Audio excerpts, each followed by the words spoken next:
এবারে বিস্তারিত। রাজধানীর পুরান ঢাকার চকবাজারের কেমিক্যাল গোডাউনে আগুনের ঘটনায় ৭০ জনের মরদেহ উদ্ধার করেছে ফায়ার সার্ভিস। এ ঘটনায় আগুনে দগ্ধ সহ আহত হয়েছে শতাধিক মানুষ। তবে নিহতের সংখ্যা আরও বাড়তে পারে। ফায়ার সার্ভিস জানায়, বুধবার রাতে চুরিহাটা আবাসিক এলাকায় একটি ভবনের কেমিক্যাল গোডাউনে আগুন লাগার পর ফায়ার সার্ভিসের একাধিক ইউনিট কাজ শুরু করে। এরপর ওই ভবনের আশপাশের কয়েকটি বিল্ডিংয়ে আগুন ছড়িয়ে পড়ায় ৩২টি ইউনিট ১০ ঘন্টার চেষ্টায় আগুন নিয়ন্ত্রণে আনে। আগুন নিয়ন্ত্রণে আসলে উদ্ধার কাজ চালাচ্ছে ফায়ার সার্ভিসের কর্মীরা। তাদের সাথে এই কাজে অংশ নিয়েছে বিমান বাহিনীর 2টি হেলিকপ্টারও। এই ঘটনা তদন্তে ঢাকা দক্ষিণ সিটি কর্পোরেশন ও ফায়ার সার্ভিসের 2টি তদন্ত কমিটি গঠন করা হয়েছে। নিমতলির পর চকবাজারে এমন মর্মান্তিক ঘটনায় রাষ্ট্রপতি আব্দুল হামিদ, প্রধানমন্ত্রী শেখ হাসিনা, বিরোধী দলীয় নেতা হুসেন মোহাম্মদ এরশাদ, দুর্যোগ ব্যবস্থাপনা ও ত্রাণ প্রতিমন্ত্রী ডক্টর এনামুর রহমান ও বিএনপি মহাসচিব মির্জা ফখরুল ইসলাম আলমগীর গভীর শোক জানিয়েছেন।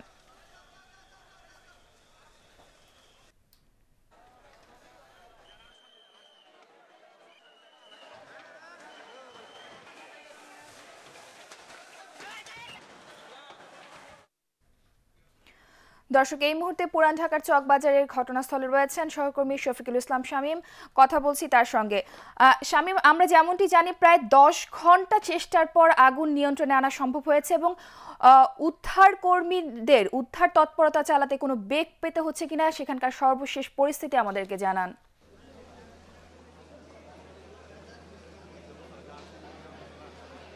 আসলে পৃথা, আমরা রাতভরে দেখেছি যে এখানে যে অগ্নিকাণ্ডের যে লিলিহান শিখা, সেটা কিন্তু আসলে মানুষকে শুধু আতঙ্কিতই করেনি, এটা যে বড় ধরনের একটি ট্র্যাজেডি সেটি কিন্তু আর বলতে আসলে আমাদের কারোই এখন দ্বিধা নেই। কারণ হচ্ছে যে নিমতলি ট্র্যাজেডি কিন্তু অনেকটা হার মানিয়েছে। কারণ গতকালকে যখন অগ্নিকাণ্ডের ঘটনা ঘটে তখন এই সড়কে প্রচণ্ড যানজট ছিল সেই 10:30টার দিকে, এবং পুরো সড়কেই সেই আগুন ছড়িয়ে পড়ে। এবং এখানে যানজটে থাকা যে মানুষগুলো, তারা যাত্রী এবং চালক, তারা কিন্তু অনেকেই প্রাণ হারিয়েছেন এই সড়কে বসেই।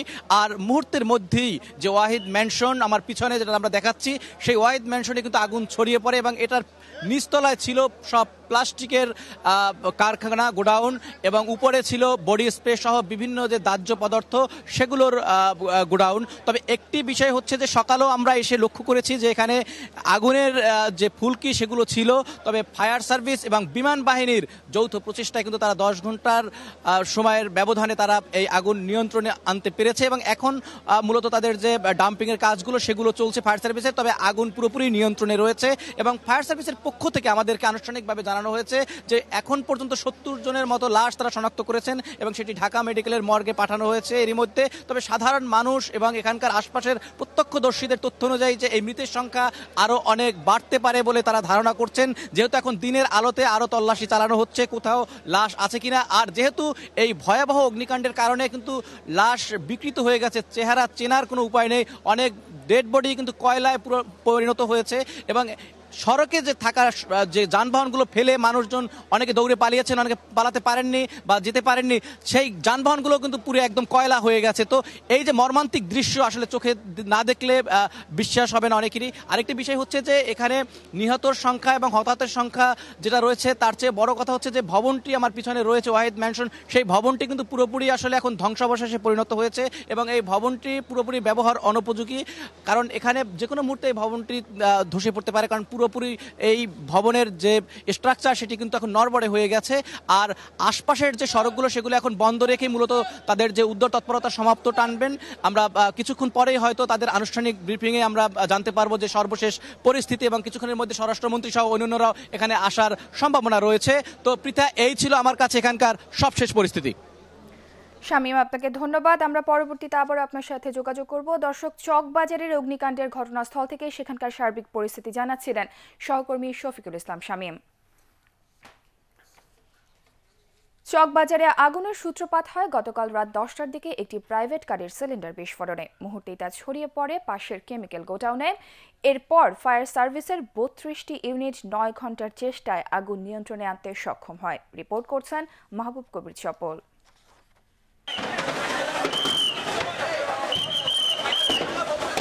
আবারও পুরান ঢাকার কেমিক্যাল গোডাউনে ভয়াবহ আগুন, আবারও ট্র্যাজেডি। প্রত্যক্ষদর্শীরা জানান, বুধবার রাত 10টার দিকে চকবাজার চুরিহাট্টা মসজিদের সামনের রাস্তায় একটি প্রাইভেট কারকে পেছন থেকে আরেকটি কার ধাক্কা দিলে গ্যাস সিলিন্ডার বিস্ফোরণ হয়। মুহূর্তেই তা ছড়িয়ে পড়লে বিস্ফোরিত হয় বৈদ্যুতিক ট্রান্সফরমার। সেখান থেকে পাশের একটি হোটেল, এরপর বডি স্প্রে ও কেমিক্যাল গোডাউনে আগুন লাগে। আগুনের ভয়াবহতা ছড়িয়ে পড়ে অন্তত 5টি ভবনে। অনেকেই বেরিয়ে আসতে পারলেও ভেতরে আটকা পড়েন কেউ কেউ। রাসায়নিক পদার্থ থাকায় ফায়ার সার্ভিসের 32টি ইউনিট থেকে ক্রমাগত পানি দিয়েও নিয়ন্ত্রণ কঠিন হয়ে পড়ে। প্রাইভেট কারের নিচ থেকে আগুন উঠলো, আর ওই সময় দেখলাম প্রাইভেট কারটা মানে মাটির থেকে 2 থেকে 1 হাত উপরে উঠে গেল, মানে বাস্ট হয়ে। একটা মহিলা আমাকে চিৎকার করে বলতেছিল যে ওই আমার দুটো মেয়ে আছে এরকম করে কিছু বলতেছিল। সেক্ষেত্রে আমি তার আওয়াজ শুনেই সাথে সাথে আমি যখন ঘটনাস্থলে যাই, তখন আমি অন্ধকারের জন্য কিছুই দেখতে পাই না, তবে দুটো ডেড বডি হিসাবে আমি কিন্তু দেখতে পাই। বডি স্প্রে যে সিলিন্ডারগুলো হয়, এই সিলিন্ডারগুলোই বাস্ট হচ্ছে, আর এটাই আগুন ছড়াচ্ছে বেশি। আমাদের পুরান ঢাকায় প্রচুর সিলিন্ডার গ্যাসের ডিস্ট্রিবিউটর, এগুলি বন্ধ করতে হবে। আতঙ্ক ছড়িয়ে পড়ে অন্য ভবনগুলোতেও। 2010 সালের জুনে নিমতলের ট্র্যাজেডিতে শতাধিক মানুষ নিহত হন। এরপর থেকেই পুরান ঢাকার কেমিক্যাল গোডাউনগুলো সরানোর দাবি ওঠে, কিন্তু 9 বছরেও তা বাস্তবায়ন হয়নি। তার মধ্যেই আবারও একটি অগ্নিকাণ্ডের ঘটনা ঘটল। যে কেমিক্যালটা ছিল, বিশেষ করে এটা হয়তো plastic product, granular type item, এটাকে হয়তো কোনো প্লাস্টিক জিনিসপত্র বানায় গোডাউনগুলো ছিল, এবং সাথে কিছু অন্য কেমিক্যাল ছিল যেগুলো খুব দাহ্য পদার্থ, যেটা হলো আপনার বডি স্প্রে আর কি, যার জন্য কিন্তু খুব দ্রুত আগুনটা ছড়িয়ে গিয়েছে। আসলে এই মুহূর্তে এটাকে ম্যানেজ করা আমাদের ইম্পর্টেন্ট। পরবর্তীতে যে সমস্ত করণীয়, সবাইকে নিয়ে বসে পরবর্তী করণীয় যেটা আছে আমরা সেটা আপনাদেরকে জানাবো। ভোর 4টার দিকে আগুন নিয়ন্ত্রণে এলে বের করা হয় একের পর এক মরদেহ, যেগুলো পুড়ে ভস্মীভূত হয়ে যায়। সৃষ্টি হয় হৃদয় বিদারক পরিবেশের। পুড়ে আহতদের ঢাকা মেডিকেলের বার্ন ইউনিটে এবং অন্যদের জরুরি বিভাগে চিকিৎসা দেওয়া হচ্ছে। এই অগ্নিকাণ্ডের কারণ বের করতে সিটি কর্পোরেশন ও ফায়ার সার্ভিসের পক্ষ থেকে 2টি তদন্ত কমিটি গঠন করা হয়েছে। মাহবুব কবির চপল, এটিএন বাংলা, ঢাকা। এদিকে চকবাজারের ভয়াবহ অগ্নিকাণ্ডের ঘটনায় নিখোঁজদের খবর নিতে ঢাকা মেডিকেল কলেজ হাসপাতালে ভিড় করেছে স্বজনরা। পাশাপাশি চকবাজারের আশপাশের বিভিন্ন বেসরকারি হাসপাতালেও নিখোঁজদের খোঁজে যাচ্ছে মানুষ। বুধবার রাতে চুরিহাট্টা মসজিদের সামনে একটি প্রাইভেট কারকে পেছন থেকে আরেকটি কার ধাক্কা দিলে গ্যাস সিলিন্ডার বিস্ফোরণ হয়। সেখান থেকে আগুন লাগে বৈদ্যুতিক ট্রান্সফরমার বিস্ফোরণ হয়। এ সময় ভবনে আগুন লাগার সাথে সাথে ফুটপাতে থাকা অনেকেই ঘটনাস্থলে হতাহত হন। এমন হতাহতদের স্বজনরাও ঢাকা মেডিকেলে এসে ভিড় করছেন। এখন পর্যন্ত 67 জনের লাশ ঢাকা মেডিকেল কলেজ হাসপাতালে নেওয়া হয়েছে বলে জানিয়েছে ফায়ার সার্ভিস। এদের মধ্যে 58 জন পুরুষ, 5 জন নারী, 4 শিশু রয়েছে। হাসপাতাল কর্তৃপক্ষ জানায়, অগ্নিদগ্ধ 10 জন ঢাকা মেডিকেলের বার্ন ইউনিটে চিকিৎসাধীন। দর্শক, এই মুহূর্তে ঢাকা মেডিকেলের বার্ন ইউনিটে রয়েছে সহকর্মী আদিম সজীব। কথা বলছি তার সঙ্গে। সজীব, আমরা যেমনটি জানি যে লাশ উদ্ধার করে ঢাকা মেডিকেলের বার্ন ইউনিটে নেওয়া হয়েছে এবং মরদেহগুলো নেয়ার পর এখন পর্যন্ত কতগুলো মরদেহ শনাক্ত করা সম্ভব হয়েছে? হাসপাতাল পরিস্থিতি সম্পর্কে আমাদেরকে বিস্তারিত জানান।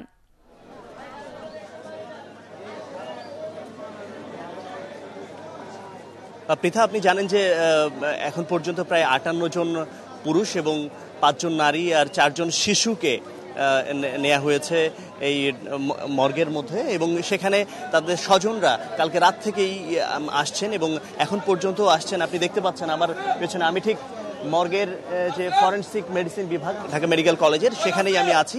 সেখানে তাদের স্বজনরা আসছেন, তাদের স্বজনরা দেখছেন এবং লাশের অবস্থা, লাশের যে কন্ডিশন, সেটা কিন্তু খুবই মানে নিদারুণ, একেবারেই গলে যাওয়ার মতো অবস্থা। আসলে আগুনে পুড়ে অনেক অনেক অনেক বেশি মানে গলে গেছে। চিহ্নিত করাটাও ডিফিকাল্ট, চিহ্নিত করাটাও অনেক বেশি কঠিন একজন স্বজনের জন্য।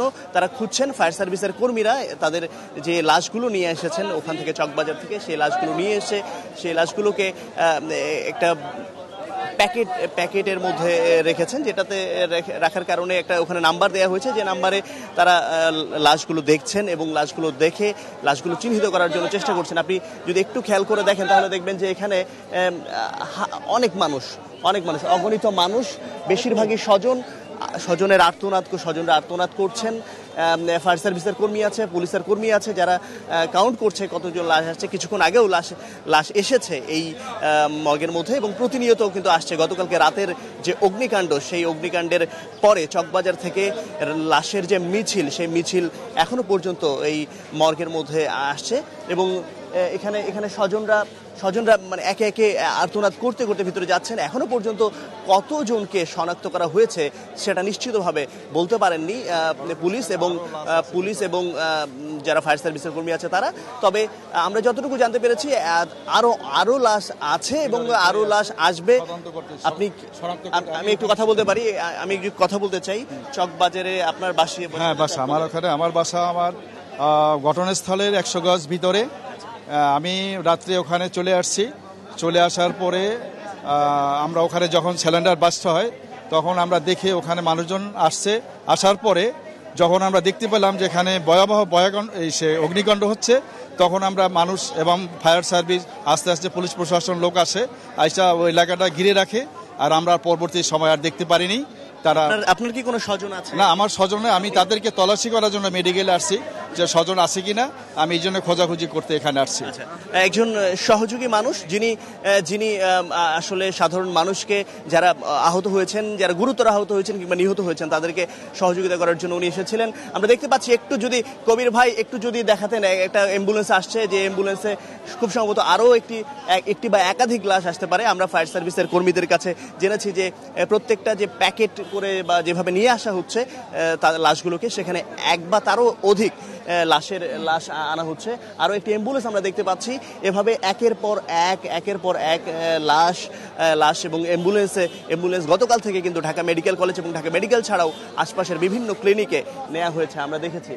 পৃথা, এখন আপনি দেখতেই পাচ্ছেন যে মানুষের যে কৌতূহল, মানুষের যে আর্তনাদ, এখানে অনেক স্বজন যারা প্রায় নিঃস্ব হয়ে গেছেন, যে কর্মক্ষম যে ব্যক্তিটা, যে কর্মক্ষম যে মানুষটা পরিবারের, সেই মানুষটিও হারিয়েছেন। আপনি যদি একটু সংখ্যার হিসাবটা চিন্তা করেন তাহলে প্রায় 58 জন মানুষ, 58 জন পুরুষ যারা মারা গেছেন, 5 জন মহিলা এবং 5 জন শিশু। 58 জন পুরুষই ধরে নেওয়া হচ্ছে, তার বেশিরভাগই মুরব্বী এবং যারা কর্তা ব্যক্তি পরিবারের, সেই মানুষগুলোর যে অবস্থা তৈরি হয়েছে, যেভাবে নিহত হয়েছেন, তাতে এটি একটি চিন্তার কারণ, একটি বড় চিন্তার কারণ। নিমতলির ট্র্যাজেডির পরে এটি আরেকটি বড় দুর্ঘটনা।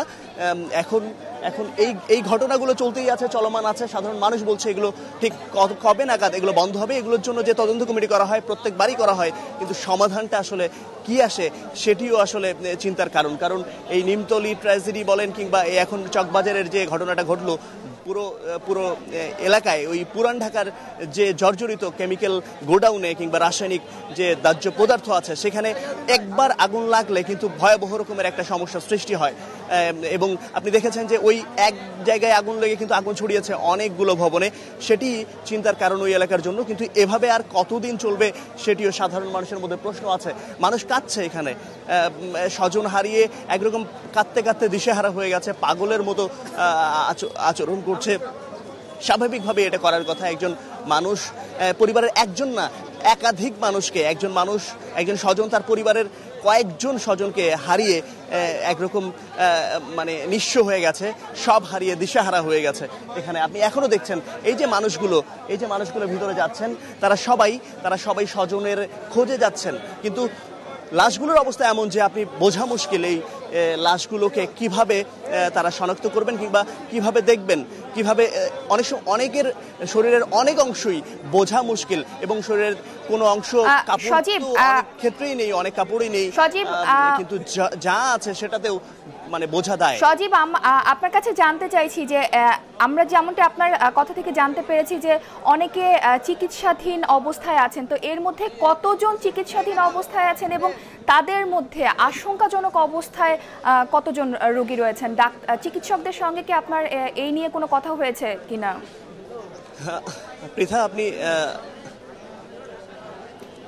পৃথা, আমি এখানে ফায়ার সার্ভিসের কর্মী এবং পুলিশের সঙ্গে কথা বলেছি। আসলে চিকিৎসকদের সাথে কথা বলা এখানে সম্ভব হয়নি। তবে আমি একটা জিনিস যেটা জানতে পেরেছি সেটা হচ্ছে যে 12 জনের মতো বার্নের চিকিৎসাধীন আছে। তার মধ্যে একজন আইসিইউতে আছে, যার অবস্থা একটু আশঙ্কাজনক যে মানে যে কোনো সময় যে কোনো দুর্ঘটনা ঘটতে পারে, আল্লাহ তাকে সেভ করুক। কিন্তু আর যে ব্যক্তিগুলো আছে তারা তুলনামূলক কম, এবং আরও কিছু আমরা টোটাল 26 জনের কথা শুনেছি। সব মিলিয়ে তারা আহত হয়েছে, বিভিন্নভাবে আহত হয়েছে। কারণ গতকালকের যে ঘটনা সেখানে আসলে জানেন পুরান ঢাকা একটু ঘনবসতিপূর্ণ এলাকা, সেখানে অনেক মানুষ বিভিন্ন মানে রাস্তাগুলো ছোট, সে জায়গায় মানুষগুলো চলাচল করে একসঙ্গে, অনেক রিক্সা। সজীব, আপনাকে ধন্যবাদ, আপনি আমাদের সঙ্গে থাকুন। পরবর্তীতে আমরা আবার আপনার সঙ্গে যোগাযোগ করব। দর্শক, ঢাকা মেডিকেল কলেজ হাসপাতাল থেকে সেখানকার সার্বিক পরিস্থিতি জানাছিলেন সহকর্মী আদ্দিন সজীব। পুরান ঢাকার চকবাজারে অগ্নিকাণ্ডের ঘটনার কারণ খতিয়ে দেখে দায়ীদের বিরুদ্ধে কঠোর ব্যবস্থা নেওয়া হবে বলে জানিয়েছেন সড়ক মন্ত্রী ওবায়দুল কাদের। তিনি জানান, এই ঘটনায় আহত ও নিহতদের পরিবারকে যথাযথ ক্ষতিপূরণ দেবে সরকার। আন্তর্জাতিক মাতৃভাষা দিবস উপলক্ষে আজিমপুর কবরস্থানে ভাষা শহীদদের সমাধিতে শ্রদ্ধা নিবেদনের পর এসব কথা বলেন তিনি। প্রথমে তদন্ত করতে হবে কী কারণে ঘটনা ঘটেছে, এরপরে ব্যবস্থা নেওয়ার প্রশ্ন আসবে। সরকারের অবস্থান এখানে অত্যন্ত কঠোর। সরকার যা প্রয়োজনীয় সব পদক্ষেপ নেবে। ক্ষতিগ্রস্তকে ক্ষতিপূরণ দিতেই হবে, এটা মানবিক বিষয়। সরকারের দায়িত্বজ্ঞানহীন কর্মকাণ্ডের কারণে বিভিন্নভাবে মানুষ প্রাণ হারাচ্ছে বলে মন্তব্য করেছেন বিএনপি মহাসচিব মির্জা ফখরুল ইসলাম আলমগীর। আন্তর্জাতিক মাতৃভাষা দিবস উপলক্ষে আজিমপুর কবরস্থানে ভাষা শহীদদের সমাধিতে শ্রদ্ধা জানানোর পর তিনি এ মন্তব্য করেন। এ সময় চকবাজার অগ্নিকাণ্ডের ঘটনায় শোক প্রকাশ করে ঘটনার জন্য দায়ীদের দৃষ্টান্তমূলক বিচার দাবি করেন তিনি। আজকে চকবাজারে দুর্ভাগ্যজনকভাবে যে অগ্নিকাণ্ড সংঘটিত হয়েছে, সেই অগ্নিকাণ্ডে যারা নিহত হয়েছেন তাদের প্রতি গভীর শোক জানাচ্ছি। আসলে এই সরকারের ব্যর্থতা তো সর্বক্ষেত্রে আছে, এবং এই ক্ষেত্রে মানুষের জীবন রক্ষা করার ক্ষেত্রে বেশি আছে। আজকে সব জায়গাতেই দেখা যাচ্ছে মানুষ জীবন হারাচ্ছে এই সরকারের রেসপন্স দায়িত্ব জ্ঞানহীনতার জন্যে এবং তাদের অব্যবস্থার কারণে। কারণ রাষ্ট্রকে সুচারুরূপে পরিচালনা করার কোনো ইচ্ছে তো তাদের নেই। তাদের মূল লক্ষ্য হচ্ছে ক্ষমতায় যে কোনোভাবেই টিকে থাকা।